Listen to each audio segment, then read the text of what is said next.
John Abraham played on two. You have the shortcuts uploaded, yeah?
It's time for the final word in sports all across the state. Sports Talk with host Bill Bluth, Bill Pelagic, and Professor Tom Hayes. You've been waiting all day. 956-7266. And a pleasant good evening to you and yours, and welcome into South Carolina Radio Network on this Thursday evening, the 19th day of April, 2018. Howdy, howdy, howdy in the Palmetto State. Will, Professor Tom Hayes, and producer Brian Leonard. We will have Corn Blue shortly from the Carolina Fall Hall of Fame Gala, where a variety of players of very big import will be inducted in South Carolina's Football Hall of Fame, namely former defensive lineman John Abraham, former Clemson wide receiver Dwight Clark, Paul McGuire from the Citadel, Clay Matthews Sr., a legacy inductee from Georgia Tech, and Richard C. from the University of Georgia also will be inducted into tonight's Hall of Fame banquet. Again, it's taking place up in Greenville, and will join us with a couple of guests throughout the evening. Telephone number to join us, 800-956-7266 is the phone number. Tweet us at SportsTalkSC on Twitter and also on Periscope at SportsTalkSC. You can email the show as well with talkback at SportsTalkSC.com. A little bit of news today out of the basketball front from Clemson's side. Clemson has reportedly taken a player that necessarily acted immediately, but could give them a nice 2-year still as a forward, with UNC national forward Jonathan Baer committing to the Tigers, first reported by John Ryan of CBSSports.com, and then later confirmed by the newspaper's Matt Connolly later on Thursday. That high player for Nashville last year, 7.4 points per game, 4.5 rebounds per game. He's a native of Germany. Started in 24 of Nashville's 34 games this past season. The Bulldogs, as you may know, reached the NIT last season, losing to Southern Cal. He had 28 points and 14 rebounds. Conceptually, we really don't know what kind of impact he will have on this team, because of the fact that we just don't know what the team will look like in 2019. He has to sit out the entire year of 2018. But it's a good pickup for Brad Brownell and kind of a stockpile for the future as he tries to figure out where he wants to take his roster, especially as new pieces come in and go out. They recruit well, those diamonds in the rough. It seems, at least in my mind, that for the last, 2 or 3 years, they've lost 1 or 2 guys who transferred to major or division of one of the high schools in the last couple of years. UNC Asheville saying, keep your hands off our players, please.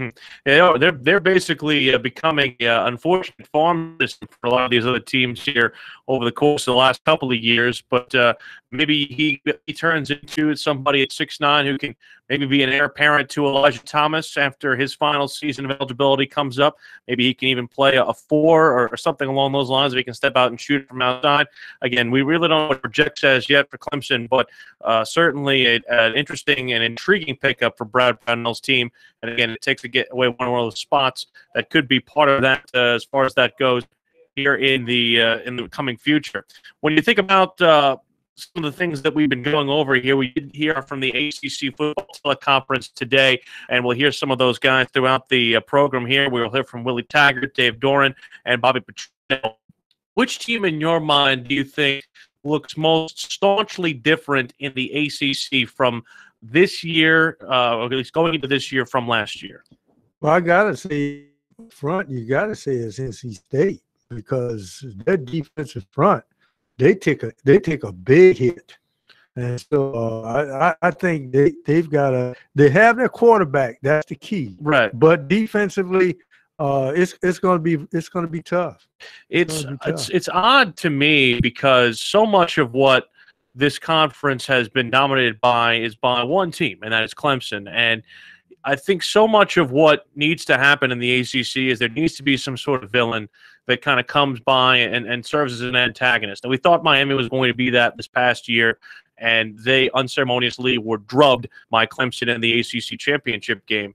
And in my mind, when you look at the teams that Clemson will have to play this year, and you look at the schedule that they'll have to play this year, you probably thought the same thing going in last year, that the schedule was weak, but they ended up losing that one game at Syracuse. I don't know if there's a game like that on their schedule right now. Maybe A&M is that game that kind of gives you a little bit of a head scratch. But outside of that, inside their ACC schedule, I don't see any games that, in my mind, pose a significant threat to the Tigers outside of maybe the game at Florida State, because we still don't really know what the Seminoles will be, especially when they get back DeAndre Francois. Yeah, when Francois got injured against Alabama, that was the only potential a fork in the road for some state team at full strength. And once he went down, their offense went south, and their defense was just not good enough to carry their anemic offense last year.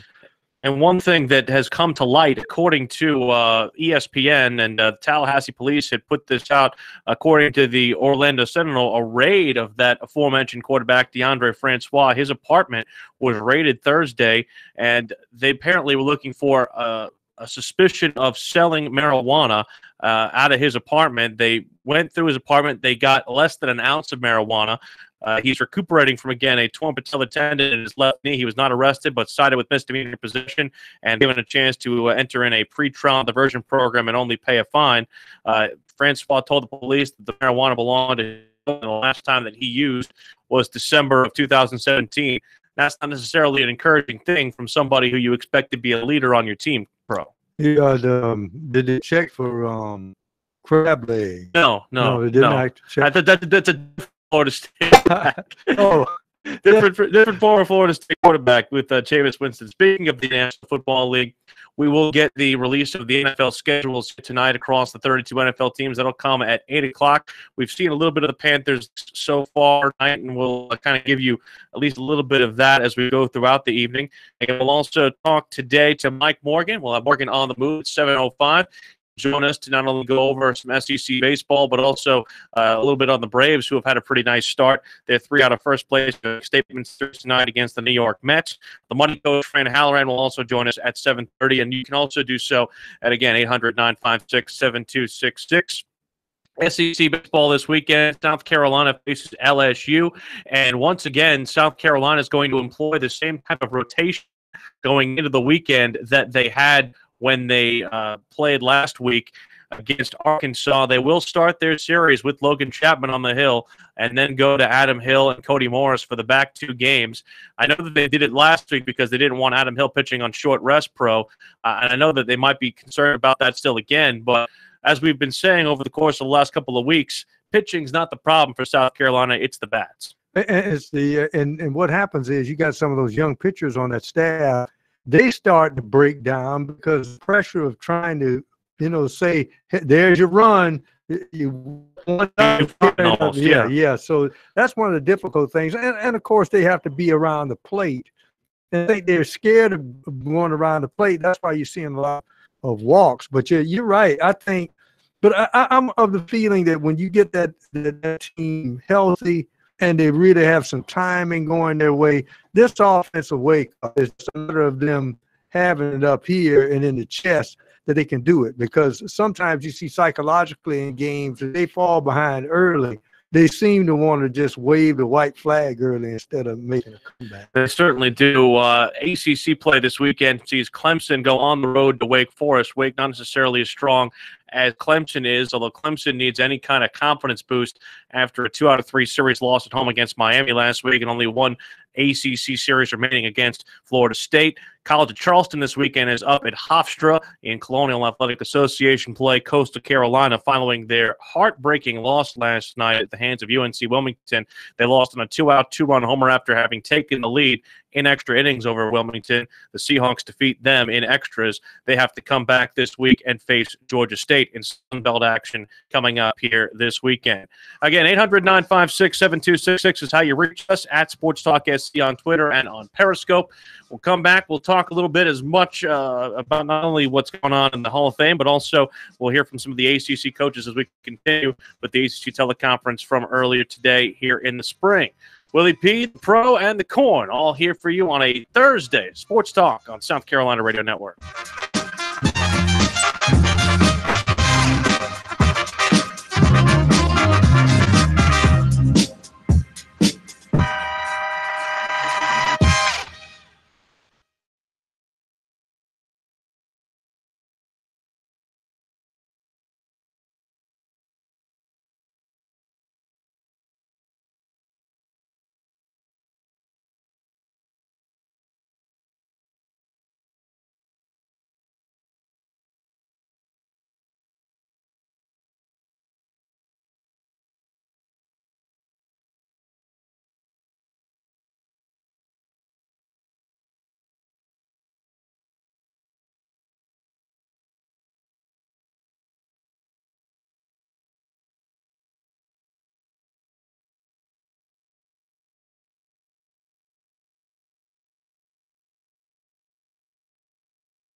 Sports Talk is the sports talk show of Main Street, South Carolina. From the coast to the mountains, we cover it all.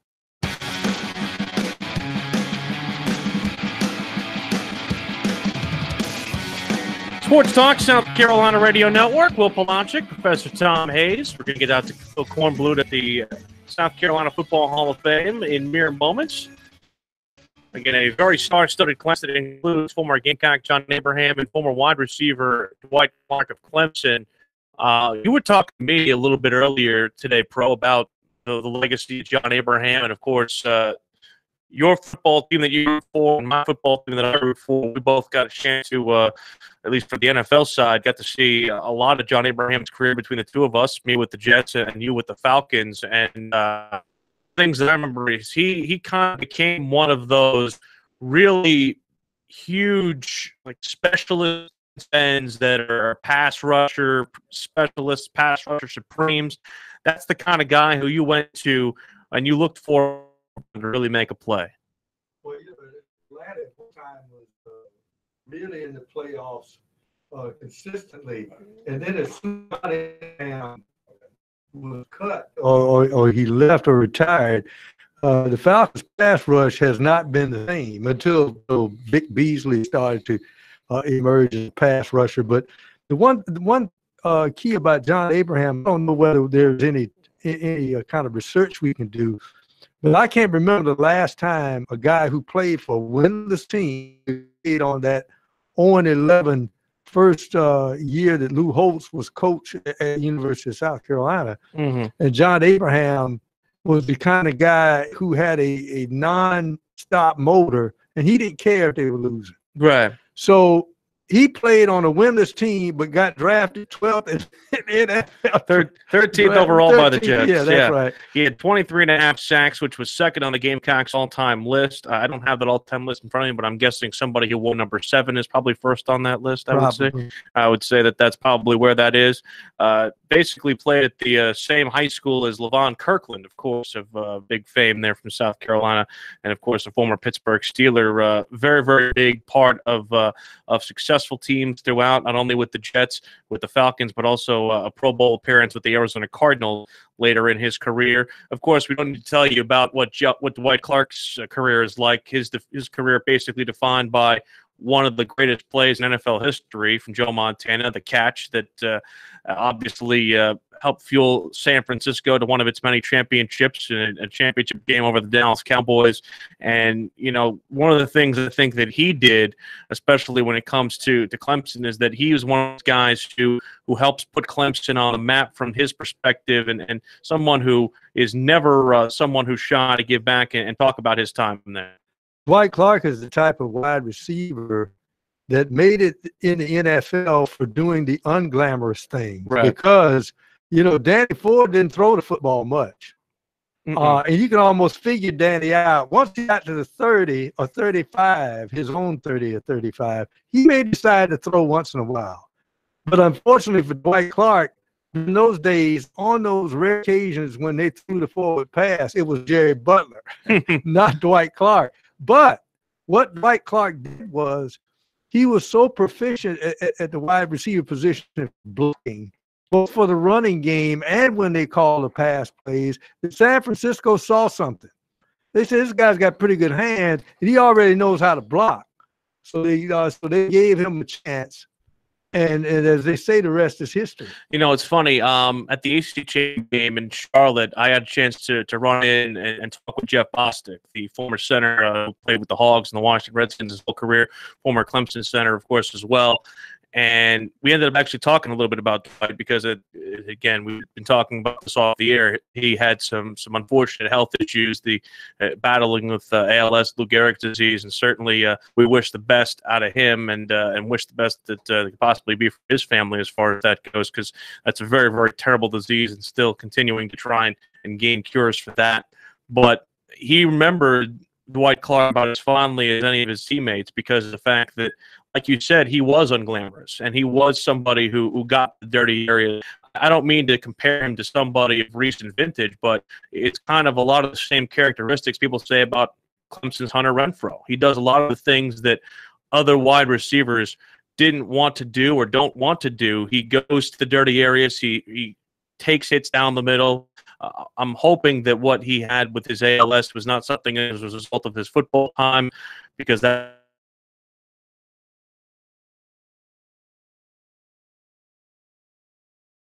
another unfortunate scenario that could develop from playing football, and certainly you don't want that. But from Dwight Clark's perspective, and even from what Jeff Bostic was telling me before that game between Clemson and Miami, it's one and a connection that everybody seemed to like him almost universally. Mm-hmm. And that was Joe Montana just spotted him in the end zone, and that was a key to him winning. The last thing about John Abraham, in the latter part of his career, they took away one of his finest weapons as a pass rusher, and people, probably Falcon fans, remember this more than anything, because I think he started doing it because he was on the turf, and he would just fake out a lineman, shift his weight, and slide under the line. And do just a sweeping slide, just like a baseball player, and then just grab the quarterback by the legs and yank him down. And the NFL, after 2 years, said, can't do that anymore. Yeah, we are talking about the South Carolina Football Athletic Hall of Fame. John Abraham, Dwight Clark, Paul McGuire, Clay Matthews Sr., and Richard Seymour, all of those who are being inducted. And that's where Phil Kornblut is right now. And Phil joins us here on Sports Talk at South Carolina Radio Network. What's the mood up there in Greenville, Korn?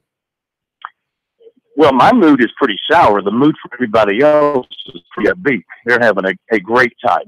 I'm not happy about our ability to go out properly tonight, but that's okay. We're motivating on, are we not? We are motoring. We are motoring and motivating, kind of like Abraham had with his motor as a pass rusher.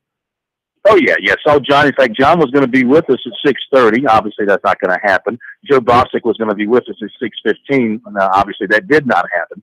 But I had a chance to glad hand and talk to all the inductees, and it's a great class. And, boy, John Abraham, he looks like he could line up today and still play for the Falcons. And also talking to the other award winners, Mason Rudolph, who's getting the College Player of the Year award, the Blanchard Rogers Award. And he's a good-looking kid. He's waiting on the draft, of course. He still has, just from talking to him, he still has a little burning fire inside of him for being passed over by Steve Spurrier in South Carolina back in the day. He kind of let us all know that that's still something he hasn't forgotten. And Ramon Robinson is getting the Humanitarian of the Year award. Ramon, if you know him, he's a guy that works with a lot of high school players in the upstate, but also in the low country. He's worked with Kelly Bryant, for example, and he runs camps and helps these kids from an early age develop into football players at the high school level or even the college level. So it's a big night here. It's going to be a huge crowd here at the Embassy Suites. And if we happen to get ourselves corrected and back up on the air here shortly, perhaps we'll get to have time to have John Abraham with us. I will tell you this, as I was driving up here to the upstate this afternoon, I stopped to get gas on exit 52 in Clinton. And who was in the car next to mine? He had just filled up with gas, had gone in and gotten some groceries, was getting back in his truck. None other than the great George Rogers. Oh, wow. Who had been here for a couple of days. Yeah, he comes down. He hangs out with them. He did the party last night. He played golf, but he and his wife are heading back to Columbia, and they stopped to get some gas and some food, and I went over and gave George a shot in the chops.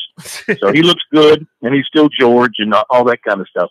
So sorry that things are not the way they should be, but I'll be happy to come back and do recruiting for you in a little bit and give you what I can from that standpoint. I'm assuming you mentioned the basketball transfer to Clemson at this point. Yes, we have. We talked about Jonathan Baer, him joining the Clemson Tiger basketball team, and certainly should be an intriguing pickup for them, and we'll talk about that as we continue here on Sports Talk and South Carolina Radio Network from points not only in the capital city of the Palmetto State, but also in the upstate in Greenville. We hope to have Korn back with us here when we continue throughout the program. Still plenty more to get to, including a couple of ACC football coaches talking about their teams going into the upcoming 2018 campaign. Also want to hear from you, 800-956-7266 on Twitter at SportsTalkSC and also on Periscope at SportsTalkSC. Coming back on Sports Talk.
Welcome back in Sports Talk, South Carolina Radio Network. Hope you're enjoying yourself on this Thursday. Interesting as we kind of continue to talk as we get ready for not only the really long part of the off season, but a lot of the questions that continue to kind of bury up here, not only for the ACC schools, but also the SEC schools on South Carolina's schedule, as well as the ACC schools on Clemson's schedule, and a couple of the non-conference games that are very intriguing. There'll be a lot to kind of answer, and there'll be a lot to answer for with some of these teams as we go throughout pro, and we will continue to look at that a little bit. Again, we'll talk more about what's going on with Clemson and recruiting with the big signing of Jonathan Bair, or the commitment of Jonathan Bair. But right now, we head back to Greenville, where our Phil Kornblut is standing by with somebody who I know that both Pro and I are both big fans of, and that is John Abraham, the former New York Jet, the former Atlanta Falcon, and, of course, the former South Carolina Gamecock Pro. Corn, rather. Yeah, this is corn. That's corn. This is not Pro. Yeah, I'm sorry. I think of him more as the Lamar Silver Fox. That's how I remember John Abraham more than anything else as he joins us now. He's been doing the media tour around here, huh? Yes, sir. Yeah. Yes, now, you've come a long way, because I remember in your high school days, your early college days, you weren't much of a talker. Yeah, I wasn't much of a talker. I'm still not a talker, but I'm more of a joker now. Is that right? Yeah. I like to joke around. When I was in Lamar, it was more, I guess coming from where, small town, a lot of us didn't talk a lot. Yeah. If you look way back, a lot of athletes, a lot of just people didn't talk a lot when we got on TV. But you see us around just hanging with everybody. We loud, boisterous, and everything. And also because we from the country, so we really weren't used to having TVs around us like that. What you got a camera for? What somebody did. Yeah, but well, now we talk a lot. Thanks. Congratulations to you. This is a great way to, I guess, put the icing on the cake of your football career. Going from high school, where you only played 1 year of football, you came to South Carolina as a skinny defensive end, became a terrific pass rusher, and then a terrific career in the NFL. How would you sum it up when you think back to your days in football? My days in football was enlightening as a person and as an individual. Just becoming, just being from where I'm from. I just think I made Timorsville proud. My big thing was just trying to make everybody proud. Yeah. I didn't care exactly who was watching or who wasn't watching. I'm gonna go out here and I'm gonna work my ass off just because I want everybody to know what part of the city I'm from. Because you understand, coming from like big cities and big countries or big areas, we don't get mentioned as much. Because a lot of times people follow them their whole career. So if you're from Timorsville, why didn't you go to Timorsville High School?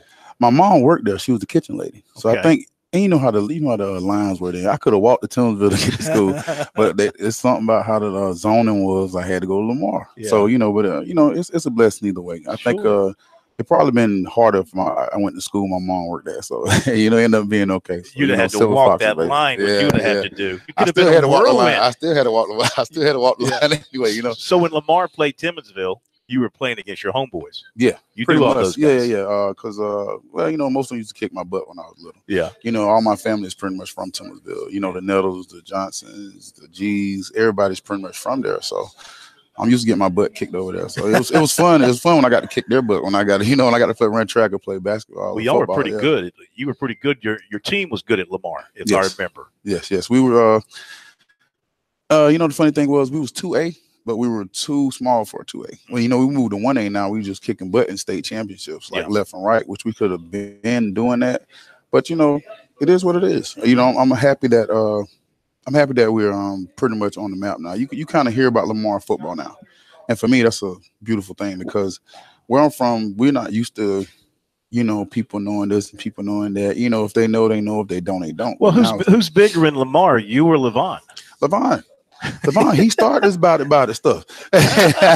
You ever talk to him? You ever see him? I see. Well, I see him a lot when because he actually coached at Arizona for a little while. Right. So I see him here and there. But Levon is not like me more. I'm more like a run around person like that. Levon is kind of like a homebody. Yeah. He's a football guy. He loves it. Me, I like to move around. I can't sit still. They told me I had ADHD. I'm not taking pills for that. It helped me see everything. I need to see everything's going on, man. I don't like to sit and just. I can't sit still, man. Sitting still you ain't doing nothing there. So So what'd you think of the bright lights of New York when you were up there? I hated that first because it just came off. I was expecting to go to someplace else. And so the trade kind of hurt me when they traded Tampa to Keyshawn and all that stuff like that. So it kind of hurt me at first. But then when I got to stay in, like, kind of started talking to my Italian guys. You know, a lot of Italian guys in Long Island. So I started having a good time. And but off the field, it was good. But on the field, it was kind of tough because, you know, the coaching staff and regime at that time wasn't as clean cut as I thought it was going to be. Well, I've got to let you have a question from my co-host back in Columbia, Yes, Will please. Pelagic, who is from Long Island. Yeah. How you doing, And is Willie? a Jets fan. So Big go Willie. ahead. What's up, Big Will? Well, you know, John, it's interesting. I remember you when you were a Jet, and it was always interesting to kind of see the way that you molded with that defensive line. And like you said, there was some tenuous times there with the Jets, but there was a lot that I think you brought in a positive manner with all the Pro Bowls and what you brought. What are the memories you have of playing with the Jets? Also just me, Laverne, and Sean. Like literally, the football wasn't really it. So we came in together and we were brothers. You know, it's kind of cool because I'm in Greenville now, and I actually have Sean's sister and his brother out here with me for my little banquet. You know, his sister just went through a battle with stint with cancer. She just got off her chemo. So for me, it's perfect. Like, you know, hopefully Sean's listening to you. I don't care. What, Playboy? Yeah, but you know, it's a beautiful thing. But it's mostly like the friends I met up there, man. For me, Laverne, Santana Moss, Chad Pennington. I love Chad. I can't. The list is so long, man. Jonathan Carter.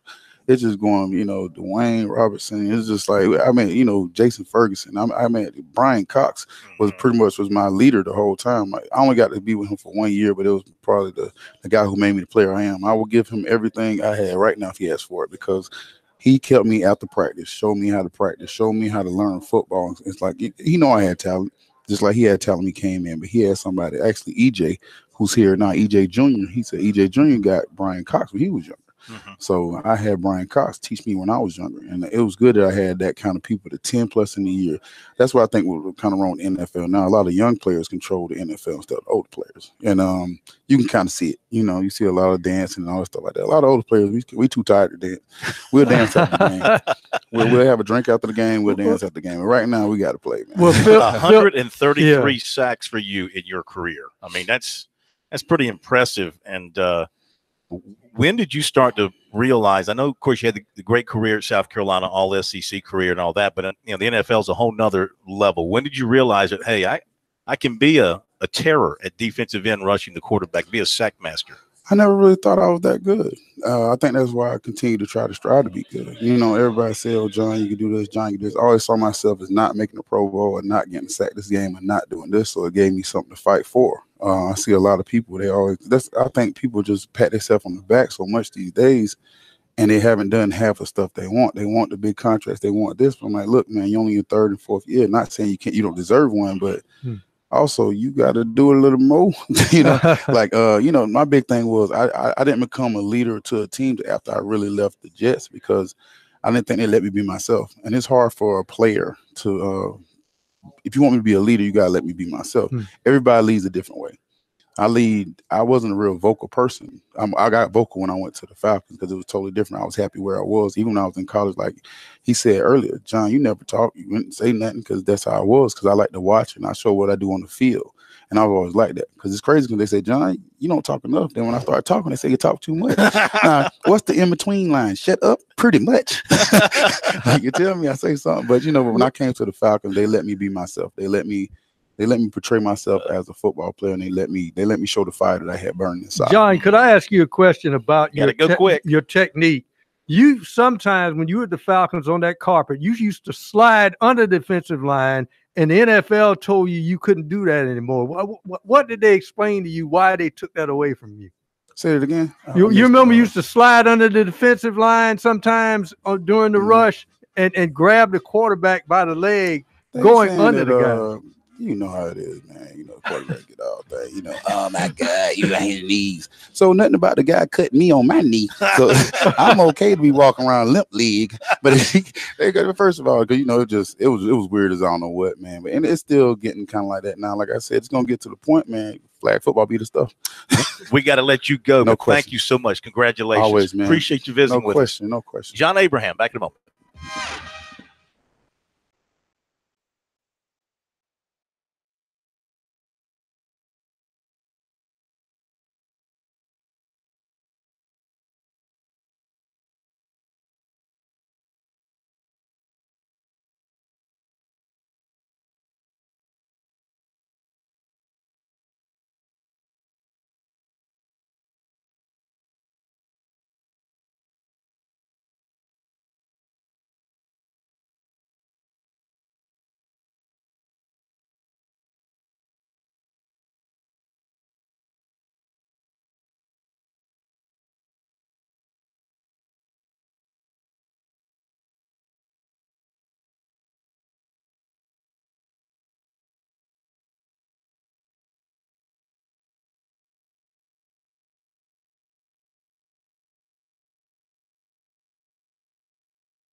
Now back to Sports Talk, South Carolina's most listened to sports talk show for more than 30 years.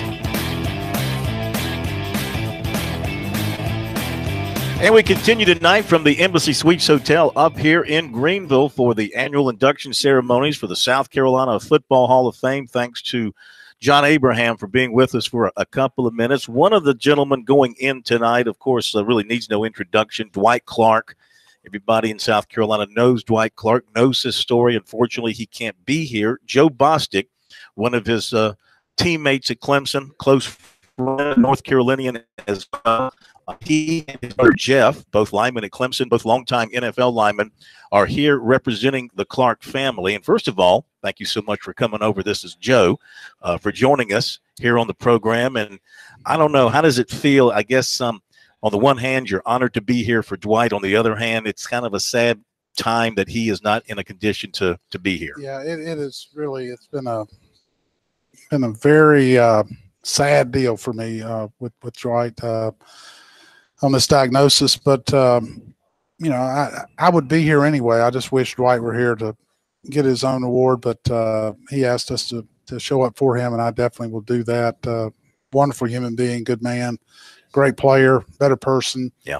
And you know, we're all praying for him and trying to, you know, stick around and be as much help as we possibly can to him. What can you tell us about his condition? I spoke with him last Friday. He, you know, he said that, you know, talking and the stuff he was doing was getting tough, and that he got very tired very easily, but he still had that keen sense of humor. I was talking to him, and we were playing golf, and I said, Dwight, I said, you know, I don't ever remember you ever doing the alligator arm thing or the dropping the ball over the middle and all this and all that. And, you know, he was talking very slow, and he'd say, Big Joe, he said, you know, I kind of made my mind up that he said, I knew I was going to get hit. And I just said, what the heck? I might as well just catch the ball anyway, because I'm going to get hit anyway. So, right. And so it was kind of a funny line. And it was so Dwight Clark, you know, he's such a clutch guy and a gamer. And, you know, I don't ever remember him playing against him, watching him on film, or playing with him in college. I don't ever remember him dropping the ball. You know, what's amazing is the NFL career he went on to have, and of course the kids, we all know about that, but he wasn't at Clemson really a big-time go-to receiver. No, I think he caught 15 passes his senior year, and I just and really when he got drafted, we were all kind of surprised. And I think it's just my personal opinion. All the guys, we had a bunch of guys off the 78 team that played considerable amount of time in the NFL. I think he had the best career NFL-wise of all of us. And you know, and Dwight was a big-time player, Pro Bowls, and you know, All-Pro and all kinds of stuff. He had some great years. Right place, right system, right coach for him in San Francisco. Yeah, and I've heard Steve Fuller tell this story that Dwight, that got the coach, Bill Walsh. Yeah. Bill Walsh came to Clemson and was looking for a quarterback. He found another one in that same year, a guy named Montana, I think was his last name. Yeah. We've heard of him. But he came to Clemson and was wanted to work out Steve Fuller. And he called Steve and he said, hey, can you bring a wide receiver with you? Yeah, I can bring a guy. So he runs down the hall. Hey, Dwight, I'm going to, you know, throw some balls for Bill Walsh. Can you come catch the balls? Yeah. And as Steve tells the story, you know, that Walsh is there like an hour and a half or whatever the amount of time was.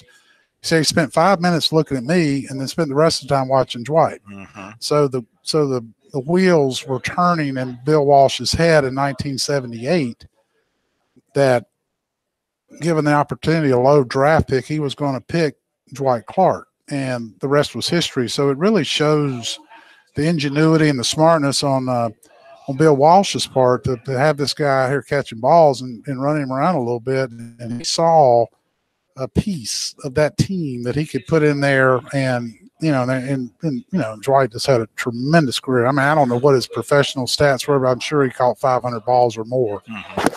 And just had a great career and was just you know, and I remember we played against him. It was same old Dwight, you know, big old smile, come lumbering over to the other side. Hey, Big Joe, how you doing, buddy? How you doing? How you feeling? You know, and his fame never changed him. No. You know, Dwight was Dwight, and you know, just a great dude, and you know, and a great teammate, and kind of a pain really as an opponent. I remember we were playing him out in San Francisco, and he was catching balls. I'm like, he said, you know, your old buddy's killing us. I'm like, yeah, I said he kind of has a tendency to do that. My co-host back in Columbia, Will Pelagic, wants to chime in with a question for you. You mentioned his numbers there, Joe. You were right on the money, 506 receptions, but in only 134 games, which is just remarkable. And he only played 8 seasons. And how much of a testament is to not only his career that for somebody who only played 8 seasons, he has his number retired in San Francisco just because of how ginormous his impact was over that short amount of time for that team.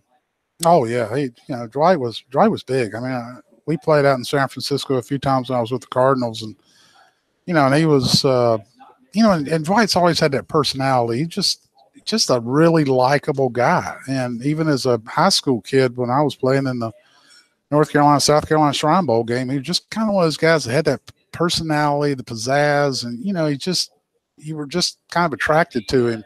And you know, and then he went on and had the great career. And you know, I'm sure that, you know, he was a fan favorite in San Francisco for many, many, many years. Of course, he's got ALS, and we all know what the prognosis is for that. But what do they tell you about his immediate future? How does it look?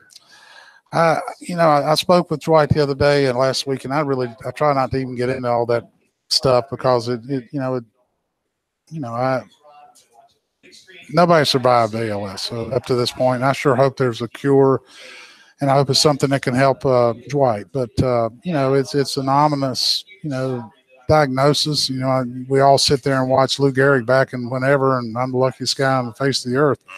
And I don't know today if we've made much progress with this thing. So, you know, it's just one of the saddest things that I've ever had to deal with. I'll never forget, I was sitting in Clemson, and when the announcement was made, I think Clemson had played a game, and I don't know if 15 or 16, whatever year it was, but, you know, I just sat there in my bed. I mean, I was just wept. I was just it was one of those surreal moments where I thought, this has got to be a dream. That I cannot get my arms around Dwight Clark being sick. I cannot do that. And it's been a tough thing. And, you know, like I said, we came into Clemson the same year, 75, and I was playing in the Shrine Bowl game the first time I met him. We were practicing at Garinger High School. He went to Garinger High School, and we come off the practice field, and here comes this tall, skinny kid, you know, big old smile, and he introduces himself, and you know, and he's so competitive. He's like, yeah, I guess I wasn't good enough to be on this team. And you know, and I knew then when he said that, I said, I like this guy's spirit. Yeah. And you know, and he was a great teammate, and very unselfish guy too. And you know, didn't have the college career that, you know, probably he should have, but, you know, we ran the ball all the time and we didn't throw the ball very much. And Jerry Butler was such a great wide receiver. It just wasn't many passes left for Dwight. Listen, we thank you for coming over and visiting with us. I know it's not easy for you to talk about your good friend that way, and I know you'll do him proud tonight, and we thank you for coming over. Well, thank you very much. I appreciate you having me. Always good seeing you. Yes, sir. Joe Bostic, one of Clemson's all-time greats, and he's here to represent another of Clemson's all-time greats going into the Hall of Fame in Dwight Clark tonight. So we thank him for coming over. And again, I know you guys have mentioned the class. Once again, John Abraham, Dwight Clark, Paul McGuire, who we got a chance to talk to earlier, Clay Matthews Sr. going into the Hall as well. His sons, Bruce and Clay Jr., here to accept for him. And Richard Seymour going in as well. You know, you got two guys here who one from Lower Richland, one from Northwestern. One went to Georgia, one went to Oklahoma State. Both became stars. If you're a football fan in South Carolina, Clemson or South Carolina, you're kicking yourself in the head over how those two got away. I would agree. They can get away, but I tell you what, because they got away, that may have fueled them to the greatness they have in their successes. Sometimes you stay at home and get lazy. I think so. All right, guys, we'll be back.